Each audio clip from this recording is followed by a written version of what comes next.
This is Uprising. I'm Sonali Kohatkar. You can now watch Uprising on Free Speech TV, which airs on Dish Network, Channel 9415, DirecTV, Channel 348, and on hundreds of part-time cable affiliates and on Roku. Tens of thousands of people gathered last weekend in Alabama, exactly 50 years after the Selma March. In March 1965, Dr. Martin Luther King Jr. led hundreds of civil rights activists across the Edmund Pettus Bridge when they were brutally beaten by police on a day that came to be known as Bloody Sunday and that led to the passage of the Voting Rights Act. President Obama and many Democrats attended the commemorations. Obama gave a rousing speech on Saturday where he referenced the Justice Department's recent Ferguson report. Attorney General Eric Holder spoke on Sunday, warning of the real legal threats to the Voting Rights Act from conservatives. Republicans were conspicuously absent from the 50th anniversary commemorations of the Selma March. The events memorialized for a new generation of Americans in the moving feature film by Ava DuVernay, simply called Selma, shook the nation. And while a great many strides have been made, much progress has been undone in recent years. Joining me in studio today is Boyd Lewis. He's a photographer who documented much of the civil rights movement. He worked closely with black newspapers in Atlanta, Georgia, Martin Luther King Jr.'s hometown in the 70s and 80s.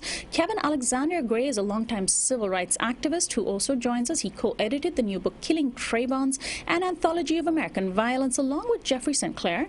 His earlier books are The Decline of Black Politics, from Malcolm X to Barack Obama, and Waiting for Lightning to Strike, the fundamentals of black politics. He just spent several days in Selma for the 50th anniversary commemorations. Well, Boyd, let me start with you first. When you look back on that time, how important were the events of 50 years ago for the country as a whole? Did you think people realize at that time that history was seriously being made? I don't think at the time. At the time, it was another in a series of brutal confrontations between the leadership of the civil rights movement in the South and local law enforcement, whose brutality cannot be underestimated. In fact, in Atlanta, Georgia, up until the 1950s, in order to join the police force, you had to be a member of the Ku Klux Klan. I grew up in a very conservative, traditional Southern family in New Orleans, and I had relatives who had that attitude that the civil rights movement was a threat to everything that they held dear and were willing to do anything to stop it. So I think when the first march, there were 3 marches in Selma. When the first march went across and John Lewis had the fractured skull and Hosea Williams, and a number of the rest of them were brutally beaten by the state patrol and the deputized police force. When that first happened, it was just another piece falling into place that the movement was not going to be easy to happen. And it was only about a week later when President Lyndon Johnson came out and strongly supported the passage of a Voting Rights Act and used the phrase, "we shall overcome." Shocking, and I remember that. It shocked everybody. It says, oh, goodness gracious, here is a white Southerner using a phrase that was constantly brought to white people's attention. We shall overcome. What in the world is going on in Washington? And then, of course, just 5 months later, we had the passage almost unanimously, Republicans and Democrats, of the Voting Rights Act of 1965. I want to turn to Kevin Alexander, who just spent several days in Selma. And Kevin, I'm wondering if you can express for our listeners what these last few days in Selma were like when you were there 50 years after the passage, well, less than 50 years after the passage of the Voting Rights Act, but 50 years after the major Selma March, where we saw police brutality on full display. This time around, instead of 600 people, there were tens of thousands, including yourself.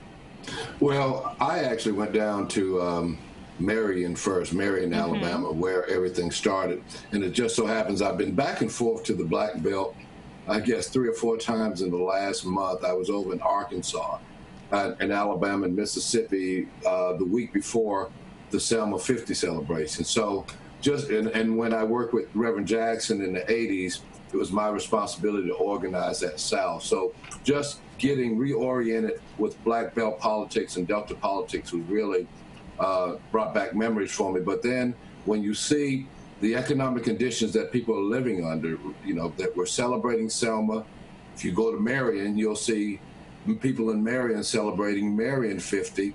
And actually, just for a moment, explain for our listeners what the significance of Marion is, because we don't hear as much about it as we do about Selma. Well, it was so funny. I was in Marion, and some of the people said, I asked them about the movie Selma, and they would say, good movie, not true. And part of it was because they've been left out of the story. Marion is where Jimmy Lee Jackson was killed. And Reverend James Orange and Reverend C.T. Vivian were organizing. The SCLC had a contingent of activists down in the area doing voter registration. And when you go out to Marion and when you drive around Alabama and you drive around Mississippi and you see the ruralness of the area, the remoteness of the area, the flatness of the area, the swamps, the delta, you're reminded of the topography of terror, of people working out in the fields, sharecroppers who were under the thumb of white folk, regardless of their station in life. They could be the white fathers of the United Citizens Councils, or it could be the terror of the Ku Klux Klan.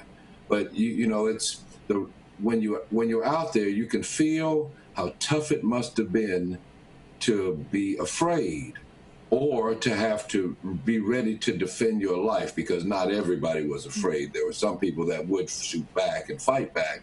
And part of what was going on in that organizing was fighting back. Jimmy Lee Jackson was a veteran. So he had gone off and fought, and he came back like my father was a veteran. They went off and fought in wars, and they came back to the South, and they were expecting their rights. They went off to fight for freedom in other countries, and when they came back to the South, they were expecting their rights and willing to fight and die for those rights. Right.